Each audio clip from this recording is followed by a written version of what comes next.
अस्सलाम वालेकुम दोस्तों, वेलकम टू अनदर वीडियो। कैसे हैं आप लोग? उम्मीद है खैरियत से होंगे। मैं हूं असद और एक बार फिर एक और नई वीडियो लेके आपकी खिदमत में हाजिर हूं।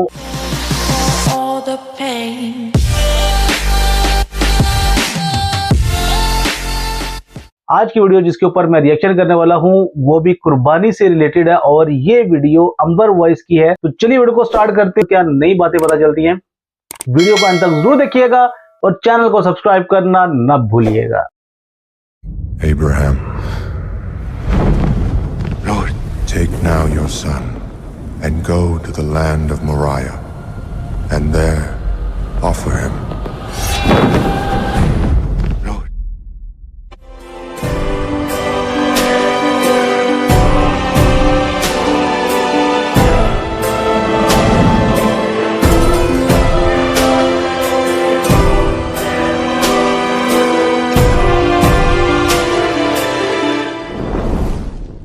कुर्बानी का तस्वुर कोई नया नहीं है, बल्कि ये मुक़द्दस रस्म हज़ारों साल से राइज है। ज़माने कदीम से ही इंसान मुसीबत और परेशानियों से निजात के लिए अपने अपने देवताओं के आगे कुर्बानी दिया करते थे। मुख्तलिफ मज़ाहिब और कल्चर्स में इस कुर्बानी को भेंट, बलूटान, थूसिया, यज्ञ, शिंटो और मुख्तलिफ नामों से पुकारा जाता था। इतने सारे नाम हैं। कुर्बानी का ये रस्म उनके लिए निहायत ही मुक़द्दस था। अलबत्ता मुख्तलिफ मज़ाहिब और इलाकों में कुर्बानी करने का तरीका भी मुख्तलिफ था। कुर्बानी अलग अलग चीज़ों की दी जाती थी।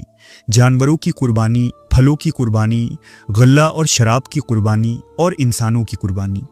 ये तमाम कुर्बानी मुख्तलिफ महीनों और मुख्तलिफ कंडीशंस में दी जाती थी, जिसे वो अपने ही बनाए हुए खुदाओं की खिदमत में पेश किया करते थे ताकि उनका देवता उनसे खुश हो जाए। दुनिया की तारीख में सबसे पहली कुर्बानी हाबील और काबिल की कुर्बानी को माना जाता है।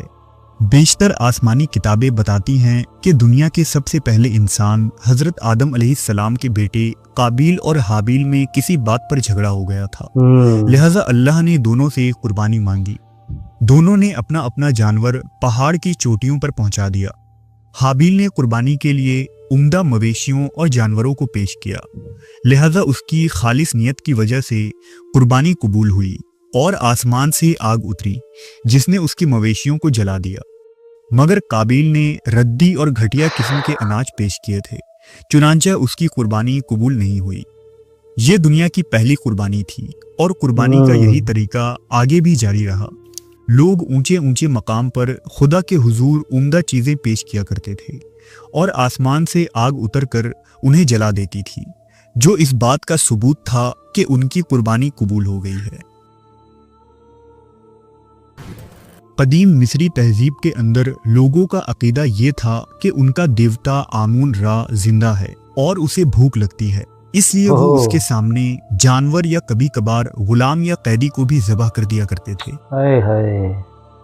कदीम मेसोपोटामिया के अंदर अक्कादियों का मानना था कि देवता अगर नाराज हो जाए तो कहत, जंग और जलजले नाजिल होते हैं।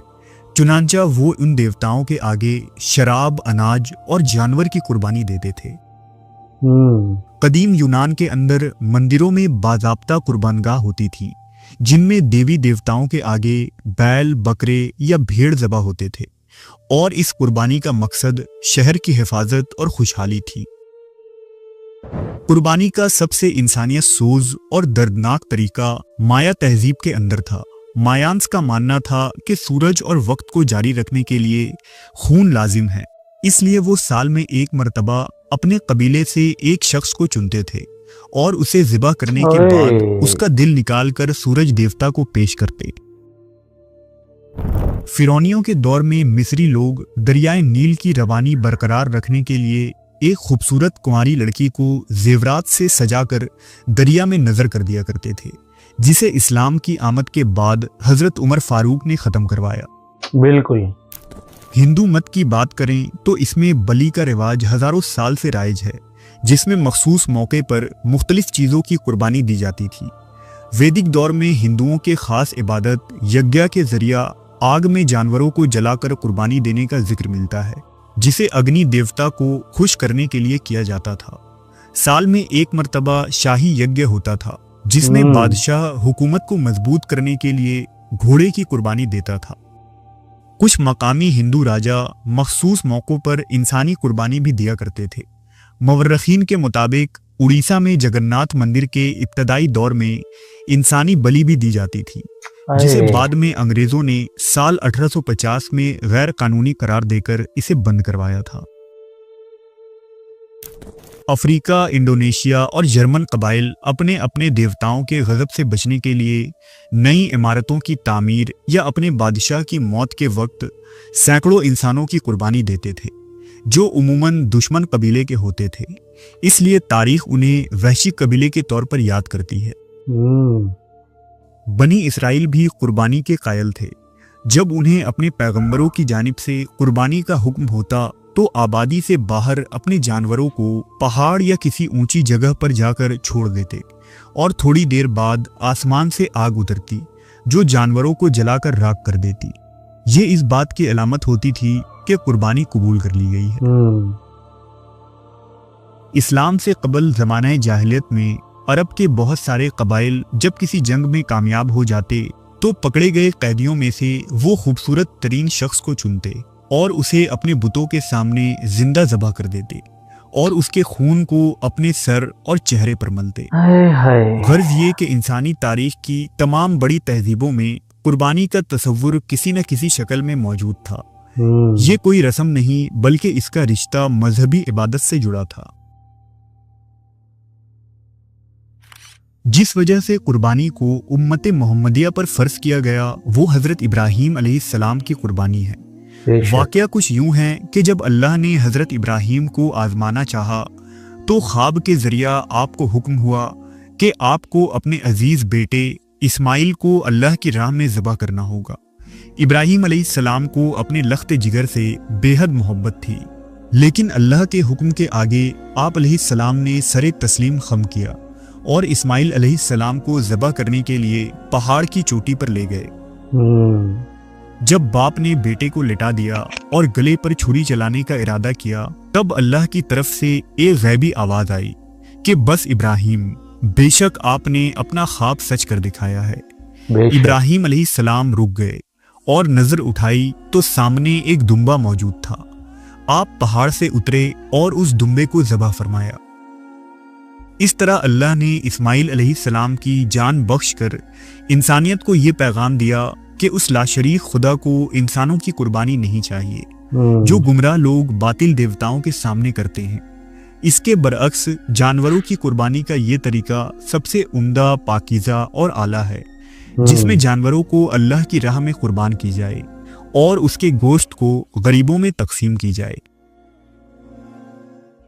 حضرت ابراہیم کی قربانی کا یہ طریقہ عیسائیت اور یہودیت میں بھی موجود تھا، لیکن اس میں وقت کے ساتھ بدعات اور خرافات بھی شامل ہو گئی تھیں، جبکہ اسلام کے اندر اس سنت ابراہیمی کی صحیح تصویر موجود ہے، کیونکہ قربانی کی اس سنت کو زندہ فرمانے والے خود آخری نبی حضرت محمد صلی اللہ علیہ وسلم، جنہوں نے اس سنت کو دوبارہ رینیو کیا، اور آج دنیا کے تقریباً ہر کونے میں لاکھوں مسلمان اس مبارک سنت کو ہر سال ادا کرتے ہیں۔ بے شک جہاں دنیا کے دوسرے مذاہب میں آج بتوں اور باطل دیوی دیوتاؤں کے آگے بے شمار کھانے پینے کی چیزیں پیش کر کے غذاؤں کو ضائع کیا جاتا ہے، جہاں پتھروں کے اوپر ہزاروں لیٹرز دودھ بہا دیا جاتا ہے، گرچہ بت کوئی نوالا منہ میں نہیں ڈالتے پھر بھی ان کے سامنے پھل اور اناج پڑے ہوتے ہیں، جبکہ اسلام قربانی کے گوشت کو مسکین، ضرورت مند، بھوکوں اور غریبوں کو بانٹ دینے کا حکم دیتا ہے، اور اسلام کی یہی فیاضی اور نوازش اسے دنیا کا سب سے خوبصورت دین بنا دیتی ہے۔ بے شک اسلام کا تصور قربانی سب سے جدا ہے۔ اسلام مال، جان اور خاندان ہر چیز کی قربانی دینے کا درس دیتا ہے، لیکن ایسے طریقے پر جس سے کسی کی حقوق پامال نہ ہو۔ اسلام کے اندر ذی الحجہ کے مہینے میں بہترین اور پاک جانوروں کی قربانی کرنے کا حکم ہے، جس کا مقصد صرف اللہ کی رضا حاصل کرنا ہے اور سنت ابراہیمی کی پیروی ہوتی ہے، جبکہ دوسرے مذاہب میں صرف دنیاوی حصول، دیوتاؤں کو خوش کرنا اور موسموں میں تبدیلیوں کے لیے قربانی دی جاتی ہے۔ مسلمان 10 ذی الحجہ کو جانوروں کی قربانی صرف رضائے الہی کے لیے کرتے ہیں، جس کا کوئی دنیاوی مقصد نہیں ہوتا، बल्कि ये अमल सिर्फ इब्राहीम अलैहिस्सलाम की पैरवी में की जाती है, जो इस बात का इजहार है कि ए अल्लाह, तूने हमसे हमारे जानवरों की जान और खून मांगे हैं, हम बखुशी इसे देने के लिए तैयार हैं। सिर्फ यही नहीं, अगर तू हमसे हमारा जान और हमारा खून मांगेगा तो हम इससे भी पीछे नहीं हटेंगे। बेशक। तो ये थी आज की वीडियो कि कुर्बानी कब स्टार्ट हुई, कौन कौन से मुजाहिब जो हैं वो कुर्बानी करते हैं और किस किस चीज की वो कुर्बानी करते हैं कि वो अपने देवी देवताओं को खुश करने के लिए जानवरों की कुर्बानी इवन के इंसानों तक की कुर्बानी को देते हैं। जबकि इस्लाम के अंदर मुसलमान कुर्बानी क्यों करते हैं? जब हजरत इब्राहीम अलैहिस्सलाम को अल्लाह ताला ने ख्वाब में दिखाया कि वो अपने बेटे को कुर्बान कर रहे हैं, तो उन्होंने उस बात से भी दरेग नहीं किया, क्योंकि इंसान को सबसे कीमती चीज उसकी औलाद होती है। उन्होंने अपनी औलाद को भी अल्लाह के राह में कुर्बान करने से दरेग नहीं किया। ये कुर्बानी अल्लाह ताला को इतनी पसंद आई कि उन्होंने क़यामत तक आने वाले तमाम मुसलमानों के लिए ये कुर्बानी फर्ज करार दे दी। अल्लाह ताला नियतें देखते हैं कि ये किस नियत के साथ कुर्बानी कर रहा है। कुर्बानी इस्लाम का सबसे खूबसूरत अमल है जो कि हर साल मुसलमान हजरत इब्राहीम अलैहिस्सलाम की याद को ताज़ा करते हैं। उम्मीद है ये वीडियो आपको अच्छी लगी होगी। वीडियो को लाइक कीजिएगा, शेयर कीजिएगा और चैनल को सब्सक्राइब करना ना भूलिएगा। मुझे दें इजाजत, मिलते हैं एक और नई वीडियो के साथ। तब तक के लिए रखिएगा अपना बहुत ज्यादा ख्याल। अल्लाह हाफिज।